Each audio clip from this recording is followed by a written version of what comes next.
Hi అండి, నమస్తే. ఇవాల్టి స్పెషల్ రెసిపీ వచ్చేసి చాలా తక్కువ టైంలో ఈజీగా టేస్టీగా ప్రిపేర్ చేసుకునే ఒక మంచి tasty snack recipe moong dal prepare చేస్తున్నానండి.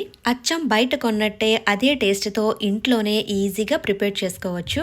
ఈ మూంగ్ దాల్ అయితే పిల్లలకి చాలా నచ్చుతుందండి, ఇష్టంగా తింటారు. వీడియోని ఎక్కడ కూడా స్కిప్ చేయకుండా చూసి మీరు కూడా ఇంట్లో తప్పకుండా ట్రై చేయండి. ఎంతో ఈజీగా క్రంచీగా టేస్టీగా ఉండే ఈ మూంగ్ దాల్ రెసిపీ ఎలా ప్రిపేర్ చేసుకోవాలి ఇప్పుడు చూద్దాము. ముందుగా ఒక మిక్సింగ్ బౌల్ తీసుకుని 1 కప్పు వరకు పెసరపప్పు తీసుకోవాలి. పెసరపప్పు తీసుకునేటప్పుడు మరి చిన్న పప్పు కాకుండా కాస్త పెద్దగా ఉన్న పప్పు తీసుకుంటే బాగుంటుంది. ఇలా తీసుకున్న పెసరపప్పుని నీట్గా 3-4 సార్లు కడిగిన తర్వాత నిండుగా పప్పులో వాటర్ వేసుకుని 4 లేదా 5 గంటల వరకు నానబెట్టుకోవాలి. నేను ఇక్కడ ముందుగానే నానబెట్టుకుని తీసుకుంటున్నానండి. ఇక్కడ వీడియోలో చూపిస్తున్నట్టుగా పప్పు విరిపితే ఈజీగా 2 ముక్కలు అయ్యేటట్టుగా చూసుకోవాలి. ఇలా నానబెట్టుకున్న పెసరపప్పుని అస్సలు వాటర్ లేకుండా ఒక క్లాత్ పైన వేసుకోవాలి.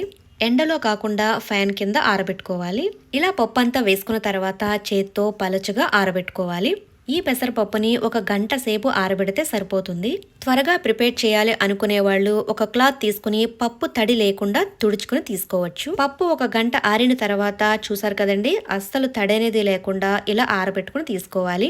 ఇప్పుడు ఈ పప్పుని ఫ్రై చేసుకుందామండి. డీప్ ఫ్రైకి సరిపడినంత ఆయిల్ తీసుకోవాలి. పప్పు ఫ్రై చేసేటప్పుడు డైరెక్ట్ గా ఆయిల్లో వేసేయకుండా ఇలా స్ట్రైనర్ ని తీసుకోవాలి. పప్పు ఫ్రై చేసేటప్పుడు మరి ఎక్కువ పప్పు వేసేసి ఫ్రై చేయకుండా కొద్దిగా వేసుకుంటూ ఫ్రై చేసుకోవాలి. పప్పు మరి ఎక్కువగా వేసేసి ఫ్రై చేసామంటే పచ్చి పచ్చిగా ఉండిపోయి క్రిస్పీగా రాదండి. పప్పు ఫ్రై చేసేటప్పుడు ఆయిల్ వచ్చేసి మీడియం హీట్లో ఉండేటట్టుగా చూసుకోవాలి. ఇలా గరిటతో కలుపుతూ పప్పునైతే ఫ్రై చేసుకోవాలి.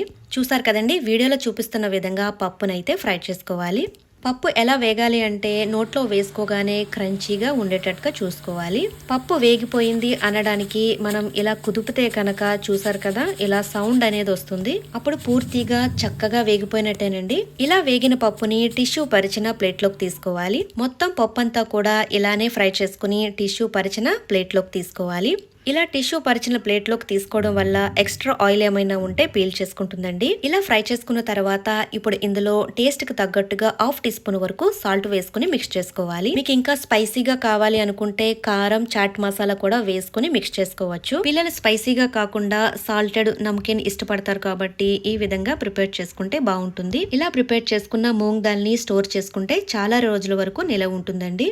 ఈ రెసిపీని మీరు కూడా తప్పకుండా ట్రై చేయండి. చూసారు కదండి, ఎంతో ఈజీగా టేస్టీగా ప్రిపేర్ చేసుకున్నాము. రెసిపీ నచ్చినట్లయితే లైక్ అండ్ షేర్ చేయండి, సబ్స్క్రైబ్ చేసుకోండి. మరిన్ని స్పెషల్ వీడియోస్ కోసం బెల్ ఐకాన్ ప్రెస్ చేయండి. Thank you for watching mummies kitchen Telugu.